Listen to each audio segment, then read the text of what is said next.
Mesdames, bonsoir. Tout le monde a son programme. Il y en a encore des retardataires, mais on ne peut pas attendre éternellement, vous faire attendre éternellement. Je suis quand même content de voir que vous êtes nombreux ce soir ici. Ça a pour moi une importance capitale, cette représentation, de venir à Lyon, parce que Lyon, c'est ma ville, le cœur. J'ai une partie de ma famille à Lyon, la plus chère est à Lyon, mes amis sont à Lyon. J'ai travaillé à Lyon des années ici, j'ai fait un spectacle, j'avais créé une troupe à Lyon en 1969 qui s'appelait Orphea. J'ai fait une création au Festival de Lyon, au théâtre de la Croix-Rousse qui hébergeait à l'époque la Maison de la Danse. J'ai fait aussi un spectacle dans les mêmes années 80 à Théâtre du Centre, à la Pardieu, qui n'existe plus aujourd'hui. Et puis j'ai débuté à l'opéra, ma première mise en scène était à l'Opéra de Lyon en 1977, et pendant des années j'ai fait des productions à l'Opéra de Lyon. Et donc je suis vraiment enraciné à Lyon, j'aime Lyon, je viens à Lyon 2 fois ou 3 fois par an pour voir ma famille.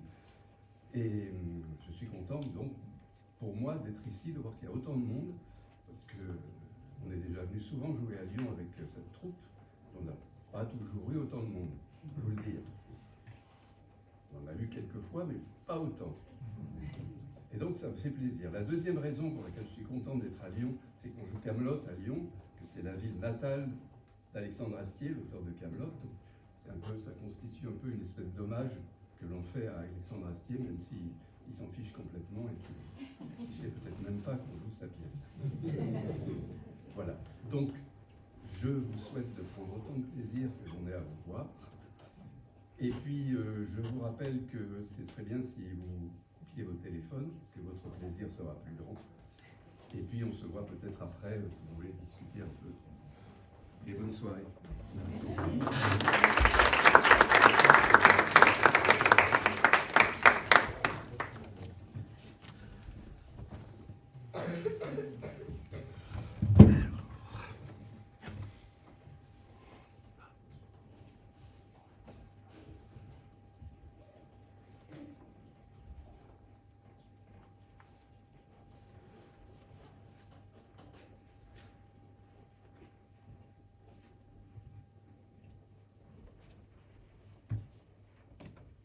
En ce temps-là, le royaume de Bretagne est destiné à celui qui saura extraire l'épée Excalibur du rocher qui la préserve.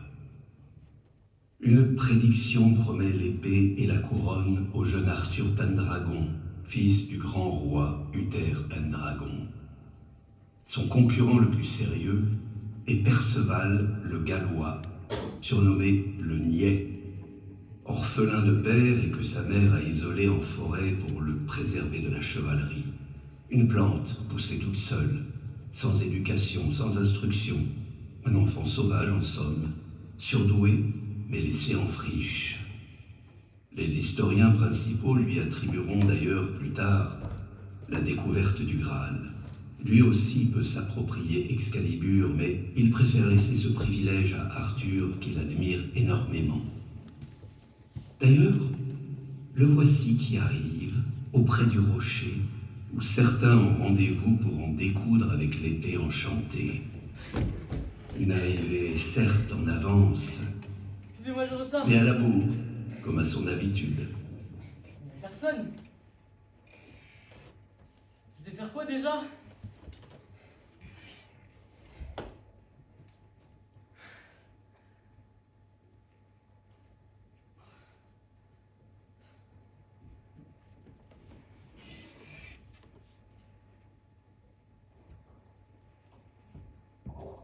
Sortez l'épée! J'ai sorti l'épée!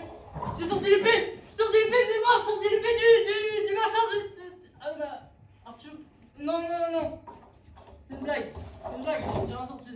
Et voici qu'à leur tour arrivent ses camarades et concurrents d'extraction. On reconnaît ici Arthur, futur roi, son beau-père Léodagan, seigneur de Carmélide, Caradoc de Vannes, le meilleur copain de Perceval et grand amateur de saucissons, et Yvain, le jeune fils de Léodagan.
Et c'est ainsi qu'Arthur devient roi de toutes les Bretagnes. Il entraîne ses nouveaux chevaliers au château de Camelot, où il crée la confrérie de la Table Ronde, avec pour mission de partir en quête du mythique Saint Graal. Attention, c'est du sérieux.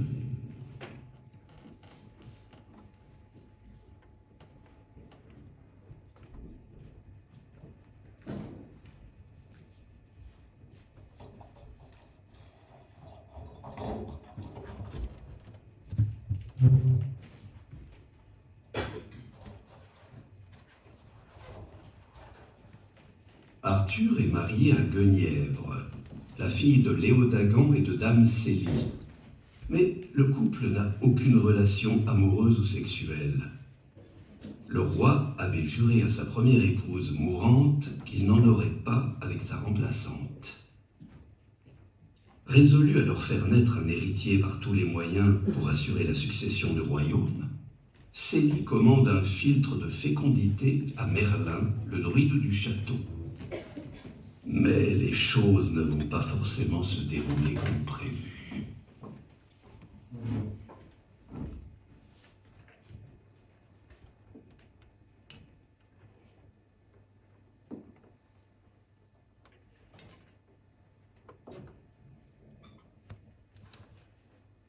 Ma mère m'a encore assaisonné sur la question de l'héritier ce midi.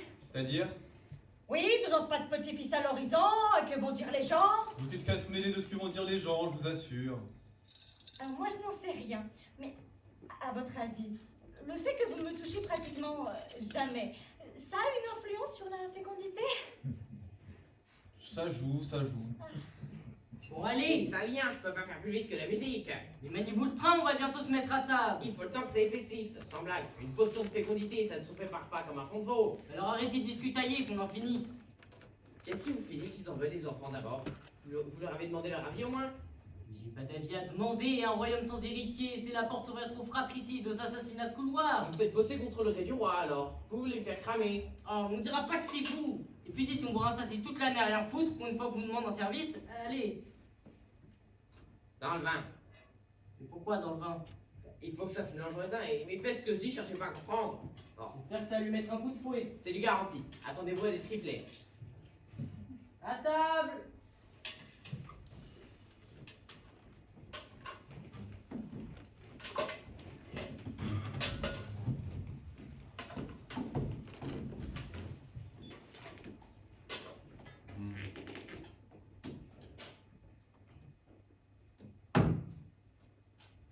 Mais finissez votre coupe, vous ne buvez rien. Mais bon sang, ça fait 3 fois que je la vide, elle est toujours pleine.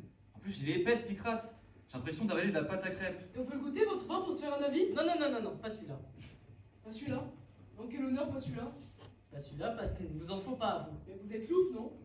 Vous avez l'autre carafe. Ah, vous allez me dire pourquoi? Eh ben, parce qu'elle est plus pris, voilà.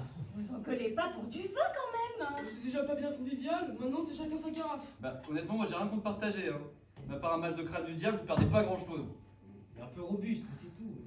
Bon, vous la finissez, votre coupe? Mais bon sang, qu'est-ce que vous avez à vous occuper de ce que je descends ce soir? Ça va pas mieux? Le mari de ma sœur. Il boit 3 pichets par repas, il a déjà 8 gosses, allez. Quel rapport avec les gosses? Eh ben, c'est viril, c'est tout. Quand on est un homme, on boit beaucoup de vin. Ah, alors quand je rentre dans la taverne à 4 pattes, vous tapez des crises à rallonge, et ce soir, tout d'un coup, on est viril quand on picole. Je me comprends. Je sais pas comment vous faites, hein. Ma parole, des anciens comme vous, ça devrait être fourni avec une notice.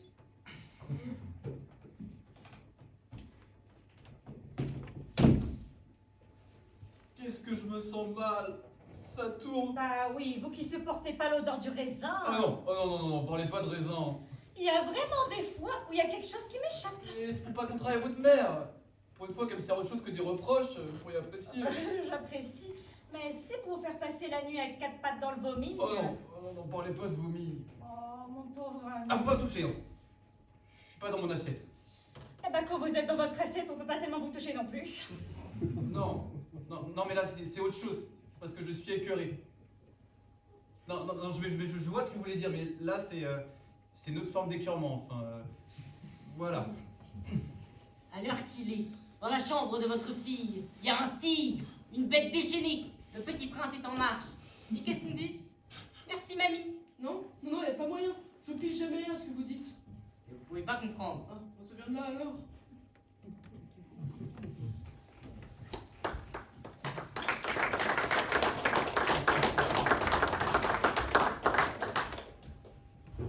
Dame Célie ne manque pas de qualité.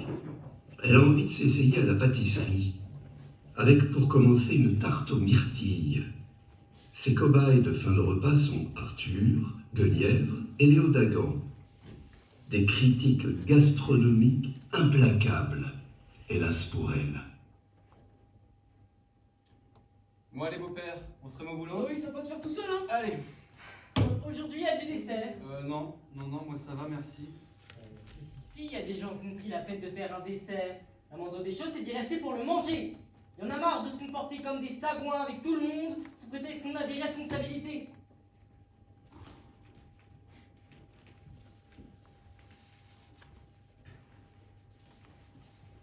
Voilà. Qu'est-ce que c'est que ce machin? Ce machin, c'est une tarte aux myrtilles. Pourquoi? Elle vous revient pas? Ça va, pourquoi vous m'agressez? Parce que vous regardez ça comme c'était du purin. Ça peut vous foutre, c'est pas vous qui l'avez faite. Si? Mais si, justement, c'est moi. Ah bon? Elle y a passé la matinée. Ah oui. Vous faites des tartes vous, maintenant. Et alors, c'est pas permis? La vache, ça vous rend pas aimable en tout cas. Hein. Vous devez avoir 4 ou un arbin dans le château et c'est vous qui vous tapez la tambouille. Ça me détend. C'est tout.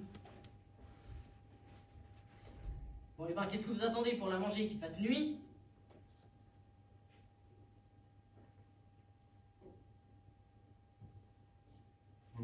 Et quoi, vous dites rien? Faudrait pouvoir, hein. Non, le fruit est bon. Pas la peine de faire des ronds de jambes, hein. C'est pas bon, vous n'avez qu'à le dire. C'est pas bon? Ah ben, merci. Ah bah vous posez la question. Oui, ben, je la pose pas. Eh ben, la pâte est probablement un peu sèche. Probablement, oui, ça doit jouer. J'ai envie de faire des tartes, vous n'allez pas m'obliger à me justifier. Bah non, tant que vous nous obligez pas à les manger.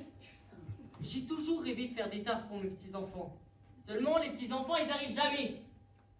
J'attends, rien. Bah, si vous les accueillez avec ça, ils sont pas prêts d'arriver. Hein. Mais on aime toujours les tartes de sa mamie. Oui, c'est comme d'aller à la pêche avec son papy, c'est dans les gènes, ça, hein. Quoi? Ah bah oui, mon petit père, faudrait bien vous y coller. Comment vous préférez vous taper les tartes? C'est dingue cette histoire, c'est pas parce que vous faites des tartes pour des petits enfants qui n'existent pas que moi je dois les emmener à la pêche, non? Et c'est pourtant comme ça qu'on leur fait des souvenirs aux petits, la pêche, les tartes, tout ça, c'est du patrimoine. C'est du patrimoine ça? Enfin, moi, je ne sais pas si j'en laisserai manger ça à mes enfants. Mais vous qui devez vous les faire, ce sera déjà pas mal. Y a pas à dire, quand il y a du dessert, le repas est tout de suite plus chaleureux. Hein. Vous savez, c'est quand même pas grave de pas savoir faire des tartes. Non. Oh bah non, ne vous en faites pas. Non, je m'en fais pas. Je m'entraîne jusqu'à ce que ça marche. Vous êtes en train de dire que vous allez en faire? Oui, tous les jours. Tous les jours? Rassurez-vous, je vais varier les Et fruits. vous allez varier la pâte aussi. Ça, je vous demande quand même pas de manger des briques. Sans vouloir la ramener, la seule différence concrète avec des briques, c'est que vous appelez ça des tartes, hein. Si vous faisiez des confitures, mère, les petits-enfants, ils adorent ça. Oui. Et puis comme ça, ils pourraient les manger tout de suite. Tandis que ça, bah avant un an, ils ont pas fait de chicot de toute façon. Et puis attention, hein, faut pas s'amuser à attaquer ça avec les dentelés. Parce que... Bon, allez. Mais attendez, si vous avez un petit creux dans l'après-midi. Bon, non. Ou une fissure à colmater dans un muret. Bon, ça va, on plaisante. Plaisante ou plaisante, Ouais, allez. Non mais, franchement, j'insiste, elle est bonne, ma tarte.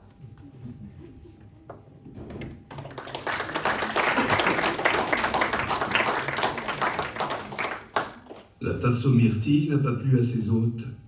Qu'à cela ne tienne, Dame Célie récidive, s'étant jurée de finir par réussir une bonne pâtisserie, ce qui s'avère être sa quête du Graal à elle. Surtout au moment où sa fille Guenièvre, lassée de tant de frustrations sentimentales, a quitté son mari pour s'en aller vivre avec le chevalier renégat Lancelot. Célie profite d'un repas familial de plus pour soumettre sa nouvelle tarte, aux fraises cette fois-ci, à son gendre Arthur, son mari Léodagan et son fils Yvain. La critique gastronomique sera-t-elle enfin plus clémente? Et l'esprit de Guenièvre rendra-t-elle la tarte comestible?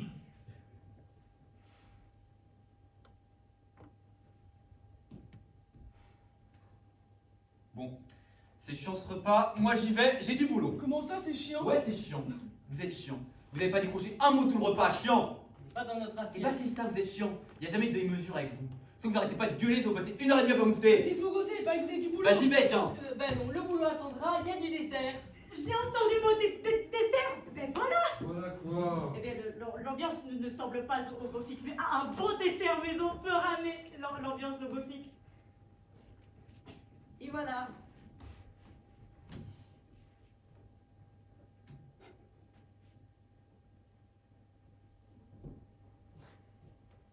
On va le regarder pendant combien de temps ce machin-là?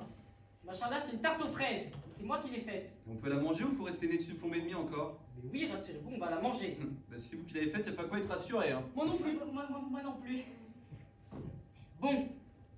Avant de l'entamer, je tiens à ce que tout le monde sache que je l'avais faite pour Guenièvre. Parce que Guenièvre aime les fraises. Bah, moi aussi, j'aime les fraises. Guenièvre est partie. On se retrouve avec la tarte sur les bras, je trouve ça triste.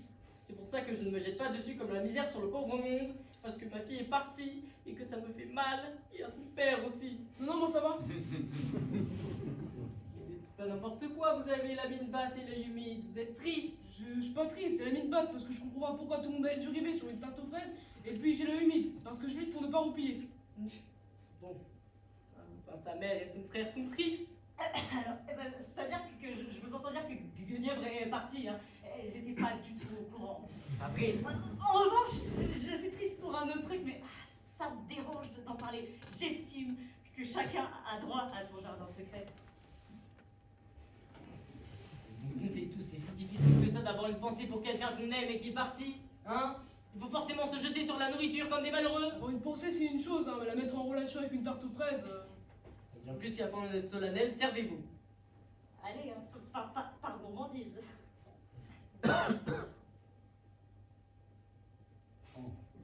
Moi je dis, je vous l'ai faite pour Guenièvre, on arrête de la manger. On lui fait un petit colis, on lui envoie. Quoi, qu'est-ce qu'il y a, c'est pas bon? C'est au-delà de ça, je crois. L'autre jour, je revenais de la plage. Je suis tombé sur un coin à fraises et je m'en suis fait un plein ventre. Parce que les fraises, quand on leur fout la paix, elles sont consommables. Là, c'est aussi des fraises, hein. Probablement les mêmes d'ailleurs. Mais par un procédé miraculeux que j'arrive même pas à imaginer, on dirait des gadins. C'est la cuisson, bande d'andouilles. Oui, bah oui. Mais c'est marrant, parce que moi d'habitude dans une tarte, et ben je mange le fruit et je laisse la pâte. Et là, vous faites l'inverse. Bah non, là je laisse tout. Ah ouais. Ouais, qu'est-ce qu'il y a? Oh, veux croire que me fais couper la banfibre avec un trumeau cuit? Fais beau fibre ou pas? Oh là là, mais on s'en fout que ce soit bon ou pas, je vous dis que c'est un hommage. Un hommage. Oui, un hommage. Enfin, non pas un hommage, mais un truc en souvenir de la petite, Un quoi. truc en souvenir à la petite, tout de suite des jérémiades. Et elle aimait les fraises, et je l'avais faites pour elle. Et je suis triste. Mais ça va, oui.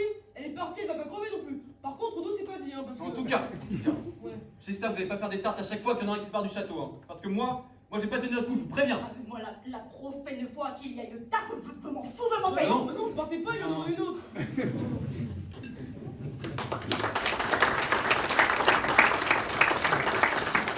Perceval et Caradoc forment la paire la plus emblématique de la table ronde. Ils aiment beaucoup créer de nouvelles techniques de combat. Et le roi Arthur adore s'offrir un peu de détente en leur compagnie, car on ne s'ennuie jamais avec eux. Cette fois-ci, ils ont inventé la notion de combat psychologique, censé les mettre à l'abri des mauvais coups. À l'abri, vraiment? Entre parenthèses, Léo Dagan va s'entraîner à la pêche à la ligne pour ses petits-enfants qui n'existent pas.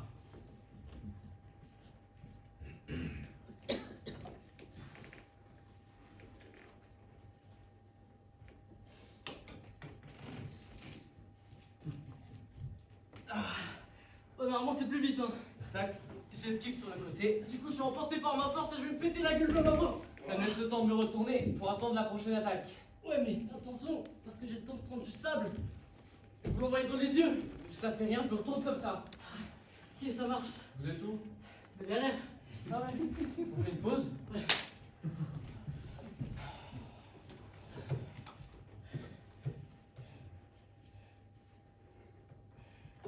Ça va?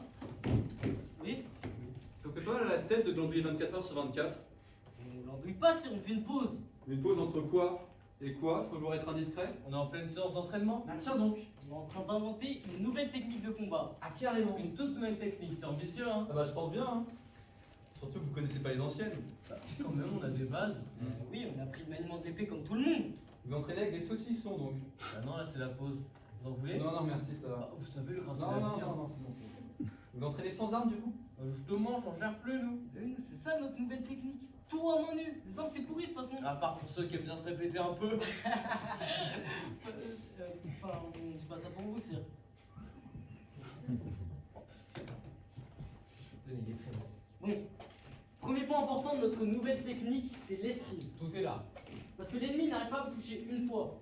Bon, ça va. Il n'arrive pas à vous toucher 2 fois. Bon, ça va. Il n'arrive pas à vous toucher 3 fois. 3 fois encore à la limite. Oui, ben, je sais pas, il n'arrive pas à vous toucher 4 fois. Ouais, il en a marre et alors? Il en a marre, mais tout dépend de la patience du mec. Mettons qu'il soit comme moi. Qu'il en ait vite marre dès que ça traîne un peu en longueur. Le mec il se décourage, il se tire. C'est de la pure logique. Comme ça, pas de combat, pas de blessure. C'est un combat, mais. Psychologique? Non, je veux dire qu'il se passe dans la tête. Ah oui, je vois ce qu'il veut dire. Psychologique. Mais non, psychologique, c'est tout ce qu'il y a à la campagne, là, non? À la campagne? Ouais, les céréales, les machins. Agricole? Ouais, Hein? c'est ça? Non, c'est pas ça. Moi, je veux dire que c'est un combat, mais qui se passe dans la tête. Psychologique? Voilà, c'est ça. Voilà, c'est ça que je veux dire.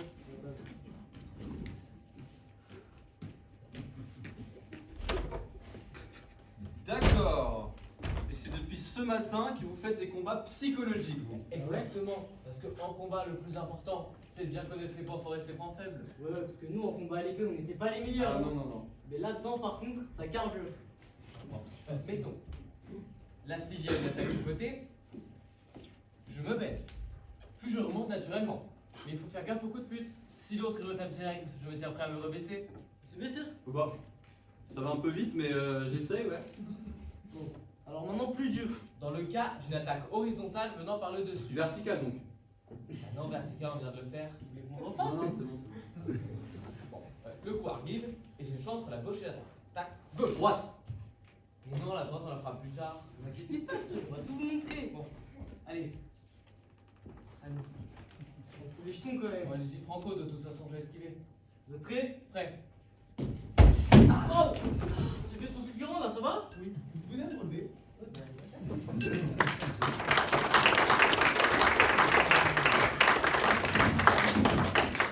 Quand ils n'inventent pas des techniques de combat inédites, Perceval et Caradoc sont assidus à la taverne locale, où ils ont le sentiment d'être valorisés en tant que prestigieux chevaliers du Graal, au milieu de la foule des clodos de la clientèle.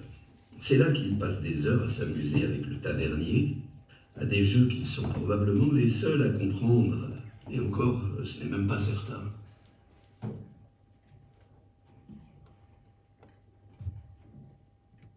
Santé. Santé. Tenez, notre emboîte de viande.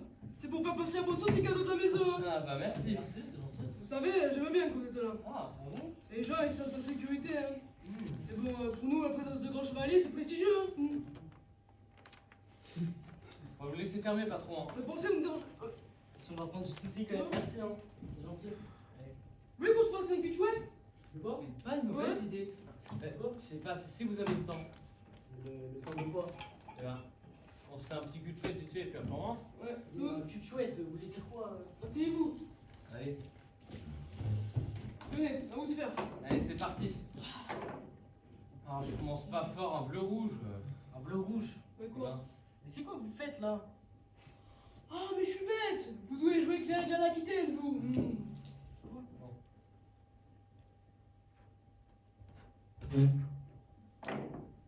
Hop la cul chouette. C'est plus de la chance là. Alors avec celle-ci, je monte à 44. Qu'est-ce que vous faites? Vous relancez de 15? C'est pas votre intérêt. Vous êtes en dessous de plus de 30, autant tirer les dés à la normale. Mais l'influencez pas. Oh. S'il vous plaît, vous savez bien qu'avec les règles à l'Aquitaine, il joue pas au score, il a pas l'habitude. Oui, bon, allez.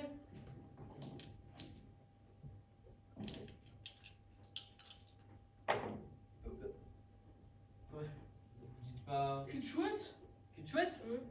Ah bah, cul de chouette. Attendez, vous doublez.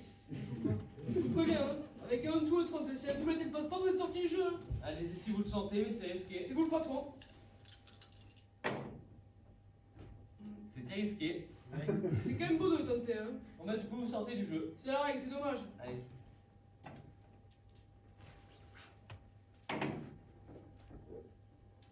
On en a gros. Bon, bah ce coup-ci on va se rentrer, hein. C'est bien de se faire une petite partie de temps en temps. Ça vous dit on se fait un cul de chouette? Hein? Une grelottine? Euh, Une grelottine, vous connaissez vous ou pas? Quoi? Bah asseyez-vous. On peut jouer soit avec des lentilles, soit avec des haricots. Hein?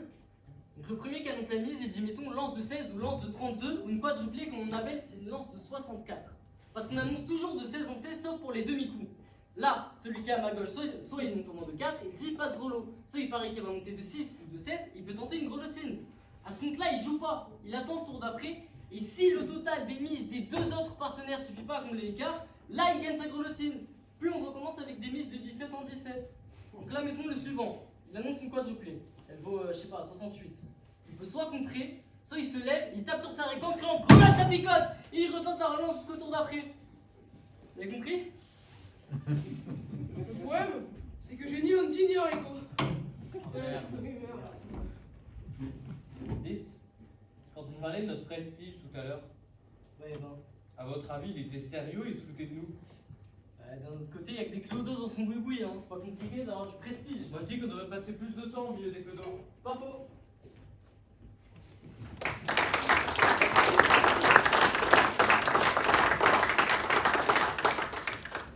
Aux réunions de la table ronde, l'harmonie ne règne pas toujours entre les chevaliers. Et Arthur doit souvent arbitrer des querelles de cour de récré. Cette fois-ci, le duo des crétins prestigieux est confronté à la colère de Léodagan. Mais surtout, le roi découvre comment son beau-père et le religieux Blaise, scribe du château, ont inventé sans le vouloir le syndicalisme et le droit de grève dans les rangs de la chevalerie.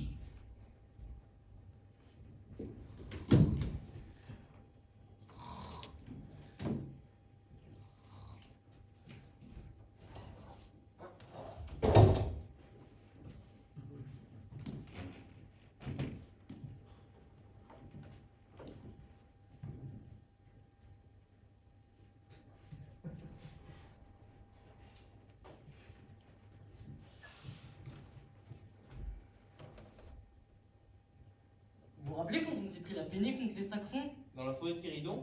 Mais non, mais c'est du printemps. Ouais. Et ben. J'ai pris un sacré coup au moral quand même. Ah, c'est sûr, c'était un coup dur. Pas moyen de remettre la main sur cette gourde. En plus, c'était un cadeau, non? Ma grand-mère pour mes 11 ans. Ah. Moche, moche. On en a gros. C'est pas faux.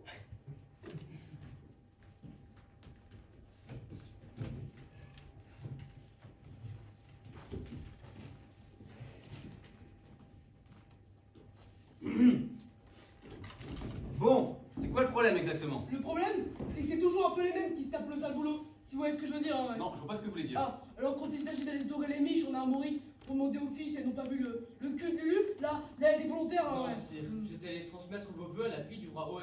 Voilà. Par contre, qui est-ce qu'on envoie pour l'accord de paix avec les Visigoths? Mais vous pouvez pas arrêter de vous bouffer le nez sans arrêt pour des conneries. L'accord de paix avec les Visigoths, c'est des conneries. Vous êtes chevalier de la table ronde. Il serait peut-être temps de penser être un peu plus solidaire. Ces réunions sont sacrées, bon sang. Elles sont là pour souder notre fraternité contre le mal. Rien ne doit se mettre en travers de notre communauté. Excusez-moi, sir. C'est juste pour vous dire que je vais pas pouvoir assister à la réunion aujourd'hui. Faut que je retourne à la ferme de mes vieux. Il y a ma grand-mère qui a glissé sur une pousse. C'est vrai merdier. Bon, allez, Père Blaise, donnez-moi l'heure du jour, ça évitera de penser au reste. Ah bah aujourd'hui j'ai rien moi. Rien? Comment ça, rien? Bah on est une veille de pleine lune et normalement une veille de pleine lune c'est relâche. On se calme. Qu'est-ce que c'est que cette histoire de relâche? C'est écrit noir sur blanc dans le nouveau code de chevalerie. Le nouveau code? Vous nous avez demandé de dépoussiérer l'ancien. Donc on a vu ça avec messire Léodagan. Et puis c'était tout en ancien 7, hein, on en a chié. Mais je vous ai demandé de dépoussiérer du tout, je vous ai demandé de le traduire, c'est tout. Eh ben justement, quand on a traduit, ça a donné relâche. Ah mais me regardez pas comme ça, hein. Si vous êtes pas content, bah fallait vous les farcir, les négociations avec les loustiques. Les négociations, mais quelles négociations? Bah tant qu'ils ne comprenaient rien à l'ancien code, vous pouvez leur raconter ce que vous voulez, mais depuis, pardon, hein, une pause par-ci, une relâche par-là, et puis c'est intolérable, un acquis est un acquis. Non mais alors Moi, les crêpes patins, j'aime au travail vite fait. Asseyez-vous. Qu'est-ce que c'est que ce cirque aujourd'hui? Eh bien ça, c'est la traduction de l'article 13.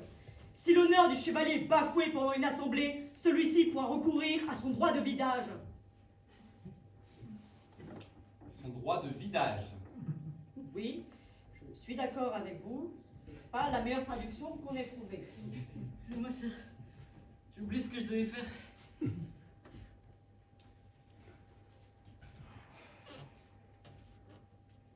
Dites, je pensais à une chose. Il faut bien qu'elle soit ratifiée par moi, cette nouvelle traduction.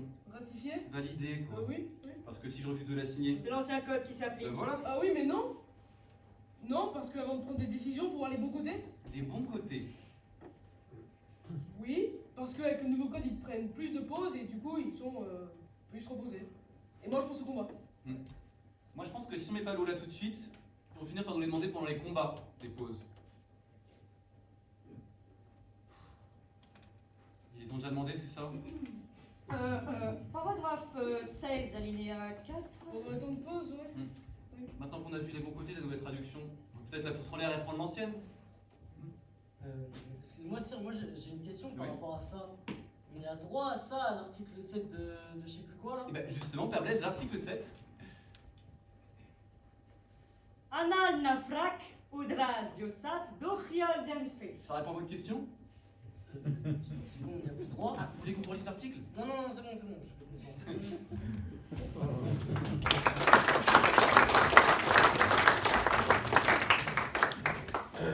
Briser une pile de 12 planches à main nue, c'est la nouvelle technique de combat en cours de perfectionnement par Caradoc et son alter ego Perceval.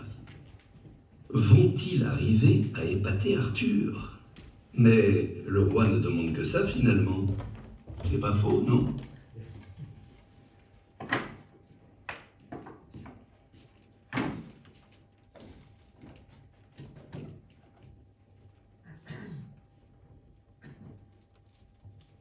truc qui vous chiffonne? Je regardais les plaques là. Combien il y en a?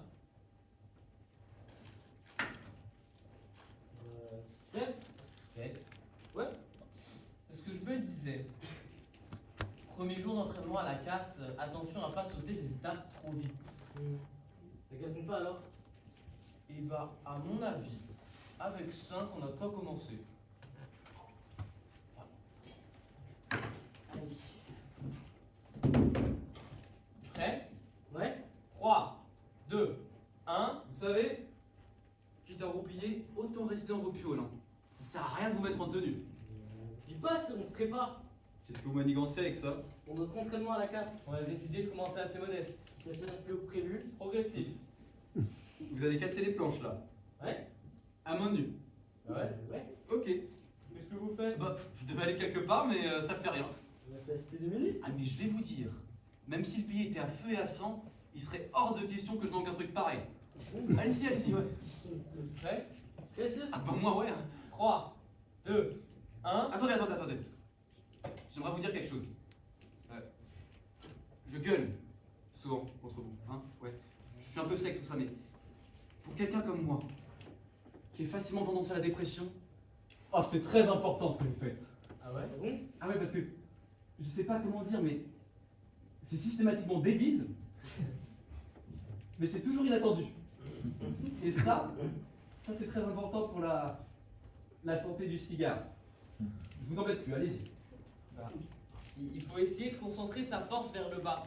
Pour atteindre le point d'impact de façon péremptoire. De façon péremptoire. Ben ouais. La force, elle vient dans ce sens-là. Et les plaques, elles sont péremptoires par rapport à l'axe. Non, perpendiculaire. Non, nous on veut dire que ça se croise. Perpendiculaire, ça marche aussi. Donc, comme les plaques sont péremptoires ou perpendiculaires par rapport au sol, Parallèle. Non, nous on veut dire que ça tranche. Mais vous dites ça tranche, alors c'est plus simple parce que là, regardez Ça ça. tranche, mais cela veut pas dire que ça se croise. Attendez. Les planches et le sol, ça ne se croise pas. C'est parallèle. Si vous voulez du perpendiculaire, prenez le sol et les tréteaux par on exemple. s'en fout, on peut casser les tréteaux. Et si je vous dis que vous êtes deux glands là, vous êtes du péremptoire, hein, c'est vous qui voyez. Montez sur les plaques, c'est. Et sur les plaques, pourquoi faire? Comme ça, vous voyez bien que c'est pas truqué. Non, mais c'est bon. Mais allez-y, c'est bon. Non, mais c'est bon, vous allez me faire taper là-dessus, mais qu'est-ce que vous foutez?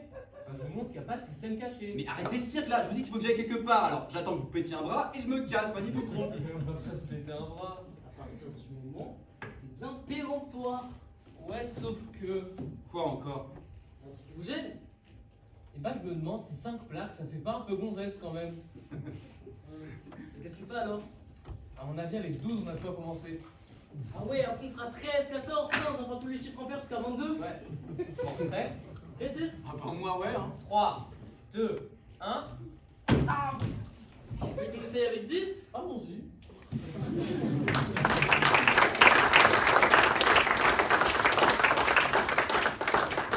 Le roi, puis Père Blaise, essaye d'apprendre à Perceval comment raconter à son avantage ses aventures de héros de la quête du Graal. Et ce n'est pas une mince affaire. Mais il nous apparaît que le chevalier, même s'il ne sait ni lire ni compter, même totalement stupide, a des fulgurances géniales. Mais moi, le problème quand je raconte mes aventures, c'est que j'essaie toujours de les rendre un peu. Un peu... Oui, enfin, un peu. Mais avant de les rendre un peu... Vous pourriez déjà essayer d'être compréhensible sur les faits. Bah ouais, mais les faits. Non, c'est mais je que sais jamais bien. vraiment- Je sais bien que vous cassez pas 12 dragons par semaine. Ça... Mais qu'est-ce que je raconte alors? Mais là, par exemple, votre histoire de village abandonné. C'est très bien ça, un village abandonné. Sans en rajouter, il se passait quoi exactement? Bah rien, il n'y avait pas un rat dans le bled. Attendez, vous m'avez parlé d'un vieux. Il n'y avait pas un vieux dans votre histoire? Non, il n'y avait personne. Ah, le vieux aussi, c'était du flanc. Mais c'est tout du flanc. Ah, mais c'est vrai qu'il y a toujours un vieux dans vos histoires à vous. Bah ouais, une vieille des fois. Et à chaque fois, c'est pas vrai. Si, une fois un couple de vieux moisis qui m'avait jeté des carottes. Ah bon? Non, mais ça, j'avais raconté à la table ronde. Ok. Bon, c'est normal d'inventer, hein. Bon, faut pas tout inventer non plus, mais il faut savoir faire résonner l'histoire. La légende. Vous savez ce que ça veut dire, légende? Ouais, je crois, mais je vais mettre 10 ans à expliquer. La légende, c'est ce qui mérite d'être lu. Quand on raconte une histoire à un copiste, qu'il en fasse 3 exemplaires, que ça lui prend 3 mois, que ça va coûter la peau des fesses, c'est pas pour raconter le temps qu'il fait ou ce que vous avez bouffé le midi, hein. Faut que ça pète. C'est pour ça que je mets des vieux. L'important dans une histoire, c'est de bien la commencer. Bon, je vais pas vous citer Aristote, hein. C'est ça? Aristote, non, mais vous connaissez pas, c'est pas grave. Mais attendez, c'est pas celui qui a écrit la poétique? Bah si, carrément. Je connais. Ah, mais vous avez lu la poétique? Non, je sais pas lire. Ah, mais vous savez quand même que c'est Aristote qui a écrit la... Non mais c'est bon, on s'en fout. Donc Aristote dit qu'un tout est constitué d'un début, d'un milieu et d'une fin. C'est pour ça qu'il y a l'histoire des 3 actes.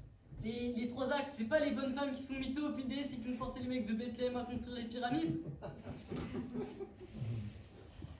Donc il faut avoir un bon début. Ce matin, en réunion, première erreur, dès le début, on pige rien. Bon, alors j'arrive dans le village. Bon, en fait, j'étais pas tout à fait arrivé parce que. Bonjour. Parce qu'en fait, le village il est en 2 parties. Sauf que dans la première partie du village, c'est pas vraiment le village parce qu'il y avait personne. Ni dans la partie du village où c'est pas le village, donc la deuxième partie du village, parce qu'il y avait personne non plus. Mais bon, ça change rien. On bite rien, en plus on s'en fout. Vous lancez trop dans l'explication. Qu'est-ce que je raconte alors? J'arrive dans un village désert. Ouais, mais du coup, on comprend pas qu'il y a 2 parties au village. Mais qu'est-ce qu'on s'en fout qu'il y ait 2 parties au village? Vous comptez me faire visiter? Ah non, moi, je peux même pas y retourner. Ben voilà, donc j'arrive dans un village désert. Et après? Et après, en vrai ou avec mon vieux? Non. Après, en vrai, on verra ensuite pour le vieux. Après, je suis arrivé, au bout de 10 minutes, je me suis barré. Attendez. Vous n'allez pas me dire que vous n'avez rien fait du tout? J'arrive dans un village désert et il n'y a pas un rat, pas un âne, pas une chouette. Qu'est-ce que je raconte derrière comme légende qui méritent d'être lue? Non mais moi, je ne retrouve pas dans des patins déserts, j'ai pas un indice de quelque chose. Je pars pas au flanc sans savoir ce que je cherche. Je sais pas, moi j'ai fait comme ça à l'instant. Bravo, super. Parce que pour faire des légendes avec ça, C'est pour ça, je mets des vieux. je sais pas tout, mettre des vieux, il faut savoir comment faire. C'est pas mal comment j'ai fait arriver, non? Pas mal. Oh là là. Et alors, qu'est-ce qu'il vous a dit, ce vieux? Et il m'a rien dit, qu'est-ce que vous voulez qu'il me dise? Rien du tout? Je sais pas, oh là, chevalier, qu'est-ce que vous voulez qu'il me dise? Moi, rien. On comprend déjà pas d'où il est sorti, ce vieux. Il est sorti sorti de chez lui, d'où vous voulez qu'il sorte? Je croyais que toutes les maisons étaient abandonnées. Ouais, ben, vous, de toute façon, vos aventures, c'est de la merde, alors bon.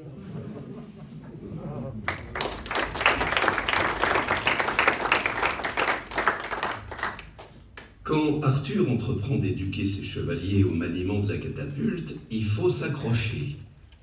Perceval exprime un enthousiasme gênant envers son roi. Gauvin se révèle un élève un peu trop appliqué. Cadoc pose les pas forcément bonnes questions.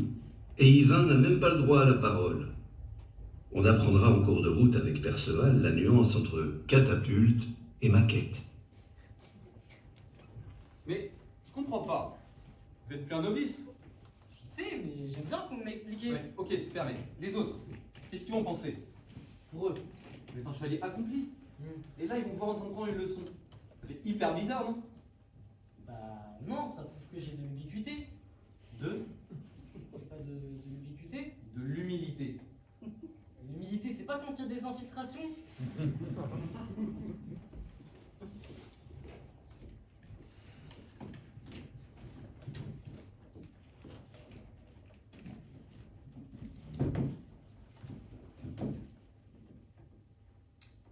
Bien.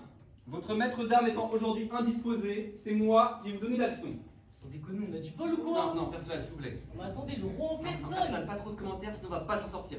Là, c'est parce que c'est vous, hein, que je viens. Quand c'est l'autre, c'est chiant, en plus, je comprends rien. Non, Perceval, merci pour vos compliments, simplement là j'aimerais enchaîner. Non mais c'est vrai qu'on aime bien que ce soit vous, mon oncle.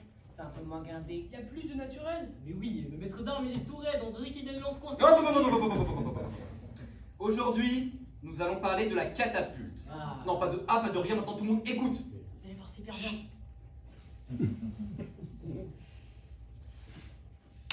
Wow, mais c'est génial. C'est mortel. Que vous applaudissez? Mais attendez, si moi je suis incapable de faire ça. Faire quoi, ça? Bah oui, Moi qui l'ai fait, ça. mais c'est qui? C'est... J'en sais rien, mais qu'est-ce qu'on s'en fout? Bon, en tout cas, celui qui a fait ça, c'est pas la moitié d'un trou de balle comme l'autre. Hein. Est-ce que vous allez finir, oui ou non, par la fermer? Bien. Donc voici une catapulte. Comme vous pouvez le constater, celle-ci est munie de roulettes. Ce qui la classe dans la catégorie des armes. Ah, roulette. Wow. Ce qui la classe dans la catégorie des armes mobiles. Ah, roulette mobile. Mon oncle, doit-on en conclure que la catapulte n'appartient pas à la catégorie des armes de jet à roulette fixe? Mais oui, c'est comme le poney par rapport au cheval. Ah non, non. Attendez, c'est de là que ça vient quand on dit ça va comme sur des roulettes. En fait, ça veut dire que le mec, il peut balancer un morceau de rocher comme une catapulte, il avancera quand même de façon mobile. Le prochain qui l'ouvre, je l'envoie au galère pendant 3 ans sans déconner, je le fais. La catapulte est une des armes de jet les plus réputées dans le monde de la polyorcétique. Et si vous savez pas ce que ça veut dire, eh bah tant pis pour vos tronches. Une catapulte peut lancer plusieurs sortes de projectiles. Des pierres ou des traits, pour un poids n'excédant pas une quarantaine de livres. Maintenant, j'attends vos questions. Vous avez le droit de l'ouvrir, hein, mais méfiez-vous. Méfiez-vous de ce que vous allez baver. Oui, Cadoc. Est-ce qu'on peut s'en servir pour donner de l'élan à un pigeon? Mais attendez, je pige rien. Une pierre d'une quarantaine de livres, ça fait un machin comme ça à peu près. Ouais, à peu Ok. près, ouais. Vous allez me dire qu'un petit truc comme ça jette des cailloux comme ça? C'est une maquette, ça. Une maquette. Vous avez pas dit que c'était une catapulte?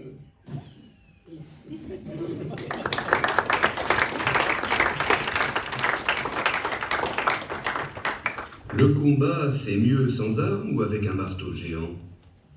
Pour Arthur, les techniques de combat inventées par son duo de choc resteront à jamais un grand mystère. Pourtant, ils sont toujours vivants.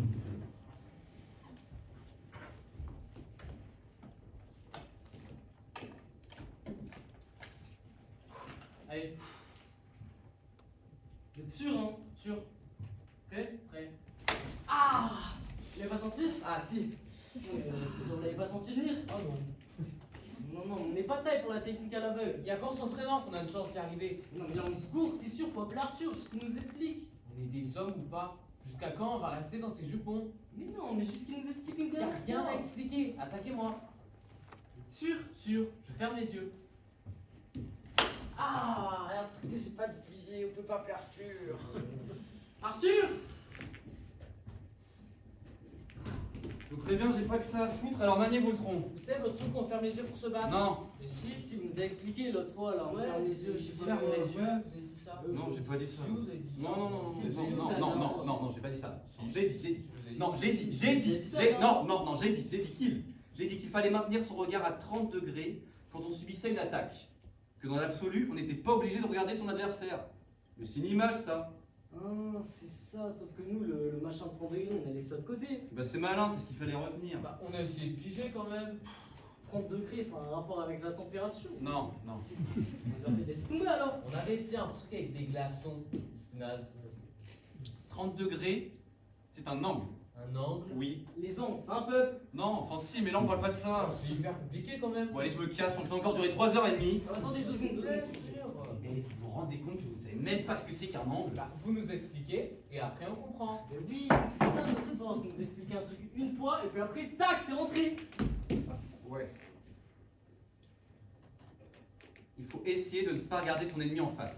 Sinon, on s'en prend une. Sinon, non, pas forcément. C'est notre manière d'appréhender l'esquive. D'après qui? D'appréhender haine. Mais attendez 2 secondes, 2 secondes.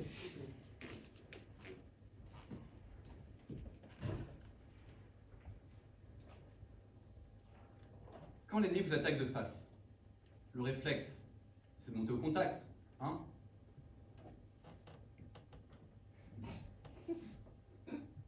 Vous n'avez pas la conne qu'on se tape par là! Mais quand ça tape par là, on se tire, nous. C'est pour ça qu'on s'entraîne. Mais oui, si on avait des réflexes, ça marcherait pas.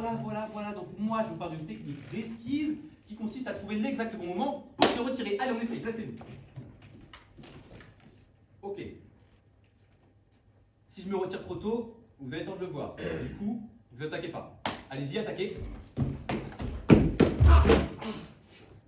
Normalement, quand on voit l'ennemi qui se tire de l'ennemi une demi-heure avant, on n'attaque pas. Hein. Bon, c'est pas grave. Si je me retire trop tard, je prends l'épée dans la courge. Allez-y, attaquez. J'ai merdé là.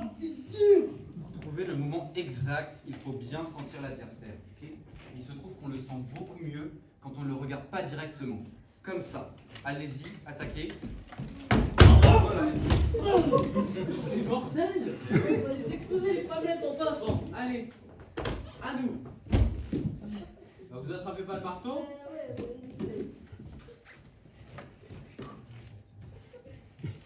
Allez. Vous me regardez pas? Non, je suis à 30 degrés. Vous avez pas trop froid? Bon, allez.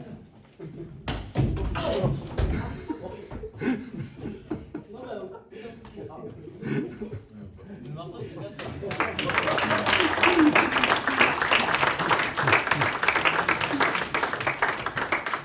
De retour à la taverne du coin, Perceval, Caradoc et leurs camarades de jeu tavernier, qui a changé d'interprète entre-temps d'ailleurs, se demandent s'ils préfèrent le cul de chouette ou le contre-sirop. Et vous, à votre avis? Difficile de trancher, hein, surtout si l'on n'a pas les cartes en main.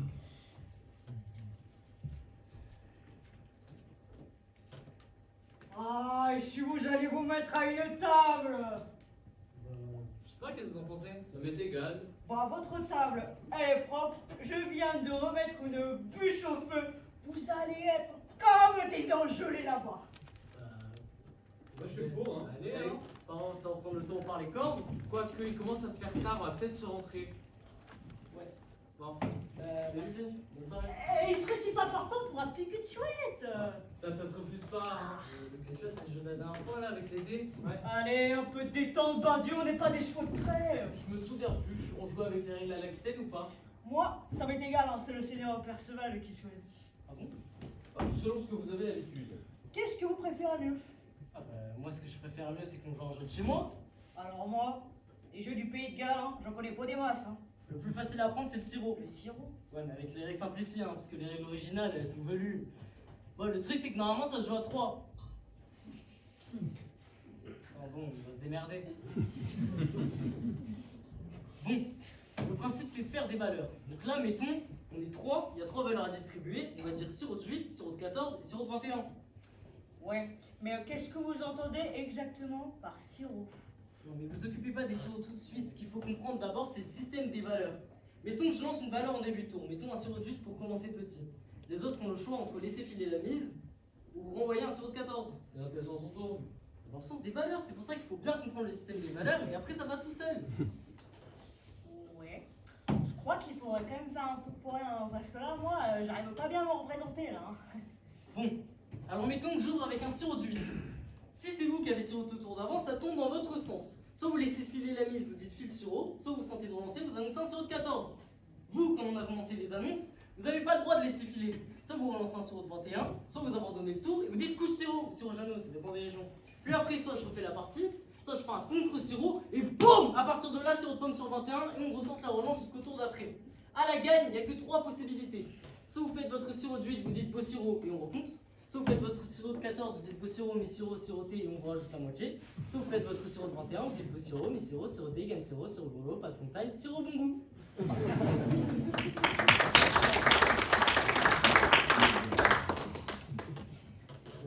avez compris hein? Ouais.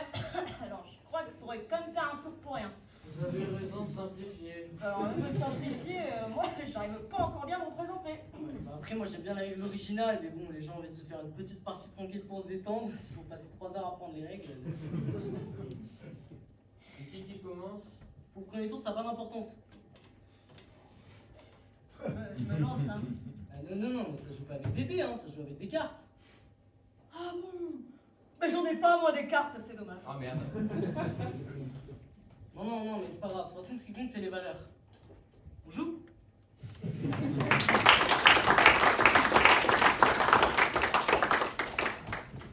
Le chevalier Lancelot, l'autre face d'Arthur et son ex plus fidèle lieutenant, s'en est allé fonder sa propre quête du Graal, loin de Camelot.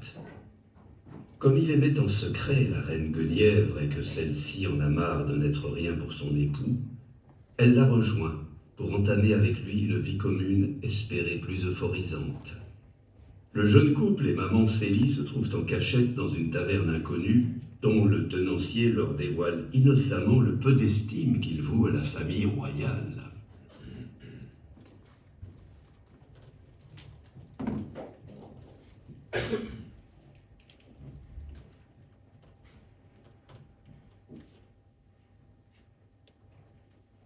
J'en reviens pas, Seigneur Lancelot, que vous nous ameniez dans un pareil coupe-gorge. Encore une fois, vous me voyez confus, Dame Célie. Mais je vous rappelle quand même que c'est vous qui avez insisté pour vous mettre à l'abri. C'est vrai que c'est pas très propre. Hein. Pas très propre. On est assis dans une fosse à purin et puis ces fringues de clodo, moi j'en peux plus, hein. C'est vrai que ça aussi, c'est pas très propre. Les paysans sont en colère. Vous devez voyager incognito. S'ils apprenaient que la reine et sa mère se promenaient dans le pays, vous deviendrez la cible de tous les attentats. Ah, parce que vous êtes pas foutus de nous défendre contre 3 pecnos. Ne soyez pas désagréable, Ben, je vous en prie. Quand tous les pecnos, comme vous dites, se décident à passer à l'action, ils sont jamais 3. Ça ressemble, je vous assure. Et si on demandait quelque chose à boire? Alors, qu'est-ce que vous faites dans le coin? Vous êtes de passage? Qu'est-ce que ça peut te foutre? Dame Célie. On est en voyage. Ah, vous allez visiter Stonehenge, non? Occupe-toi de tes miches. Dame Célie. On rentre à Camelot. On va à Camelot. Ah bon? Oui. Je croyais qu'ils avaient arrêté les visites à cause des volets. Il paraît qu'il n'y a plus un seul vas-y tapisserie dans le boucle là. Hein. Qu'est-ce que t'en sais? Oui.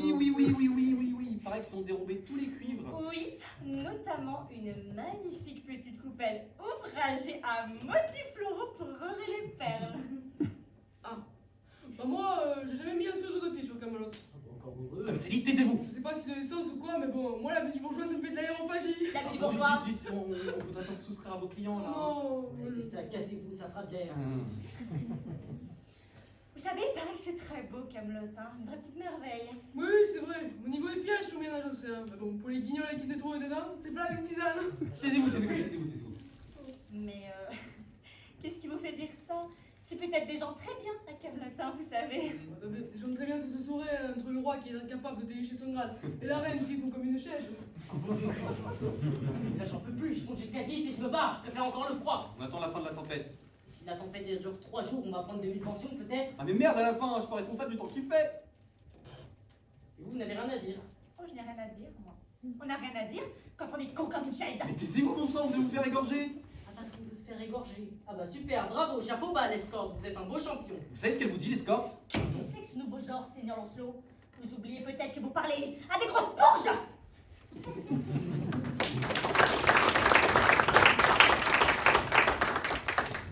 Justement, loin de Camelot, les deux tourtereaux commencent leur vie de couple, en expérimentant les premiers désaccords qui peuvent survenir dans les unions les plus tendres, particulièrement quand le jeune soldat Fergus interfère pour accomplir coûte que coûte son devoir de guerrier.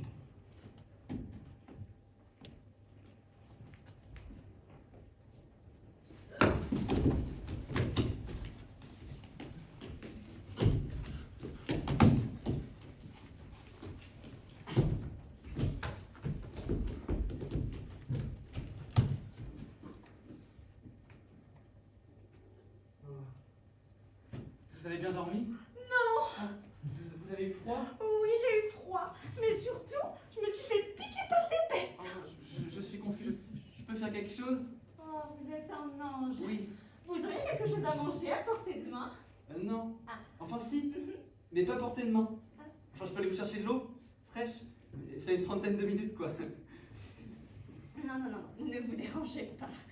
En tout cas, je vous assure, je ne critique absolument pas. Non, mais vous pourriez avoir à redire certaines choses.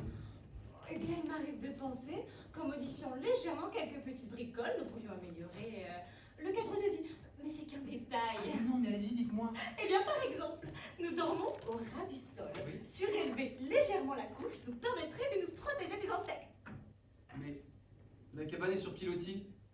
Sûr? La cabane entière est surélevée. Bon, je ferai surélever la couche et ensuite. Ah bah, je ne sais pas, je n'ai pas fait de liste. Ah. Il y a l'eau, le froid, la nourriture, les horaires, et puis c'est quand même curieux ici. On fait tout seul. Malheureusement, je n'ai pas de gens de maison. Sans parler de gens de maison. Tenez, regardez celui-là. Depuis que je suis là, je le vois toujours promener des bouts de bois. Construit le camp. Le camp, quel camp? Le camp, enfin mon camp, enfin le mien. Le vôtre. Parce que vous avez un camp, vous maintenant. Oui, bah c'est en cours.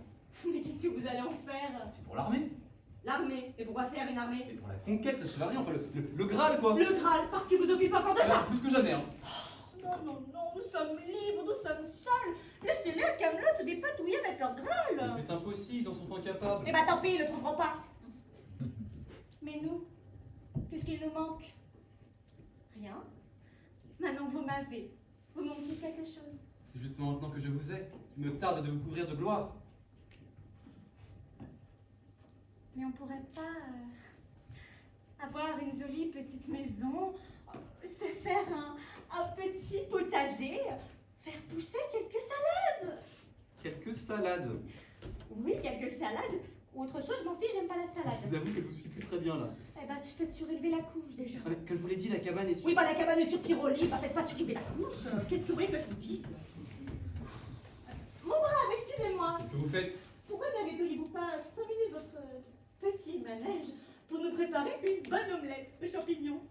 Non, c'est bon, enchaîné. Cet homme est un guerrier. Et alors? Un guerrier? Ça sait pas faire d'omelette? Il est là pour offrir sa vie au Graal.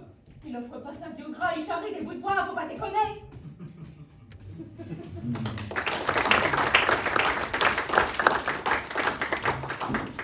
Entre Guenièvre et Lancelot, l'existence serait idyllique s'il n'y avait encore dans leurs jambes le jeune Fergus et sa mission capitale de soldat du Graal.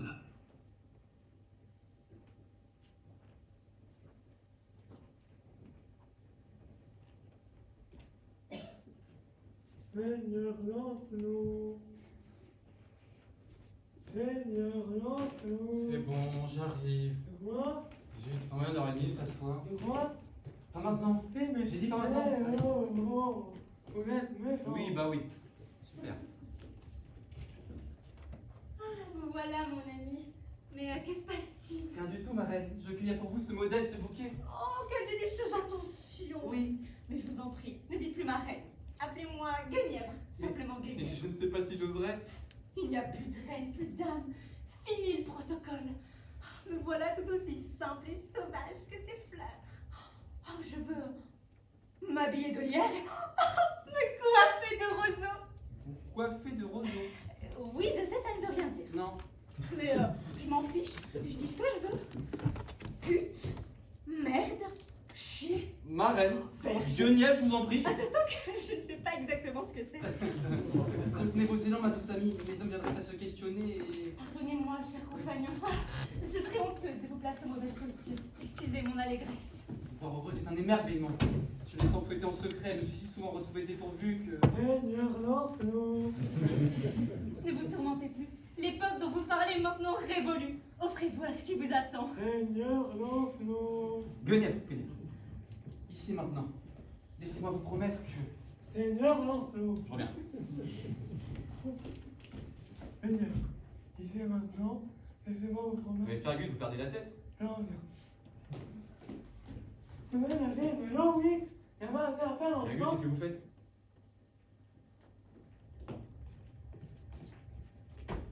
Vous allez me lâcher les noyaux, oui? Y a pas assez à faire dans ce camp, ça veut dire mais les péter toutes les 2 minutes, hein? Faut forcément que je vous colle la note et qu'il s'agit de bouger des bouts de bois, mais mettez-moi le dans ce campement, nom d'un chien. On n'est pas à Camelot ici, je veux pas voir traîner un quignon de pain.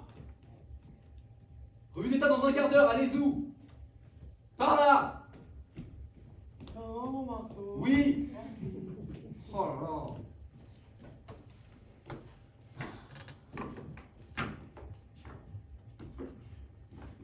Des soucis avec vos gens?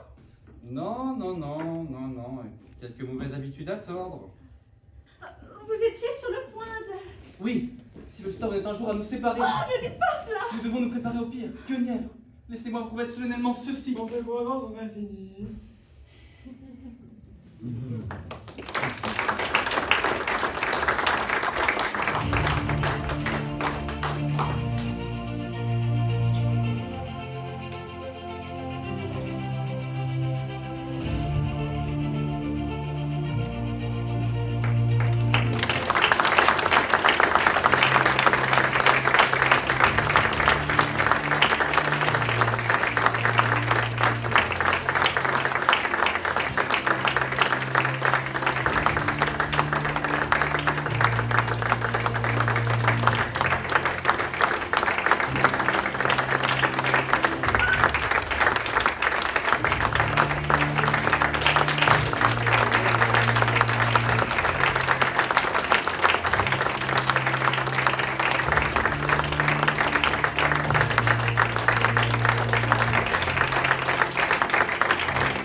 Merci beaucoup. Pour nous, c'est un honneur de jouer Camelot ici à Lyon. Ça a été une très belle soirée. Je vous remercie d'abord. On peut vous applaudir.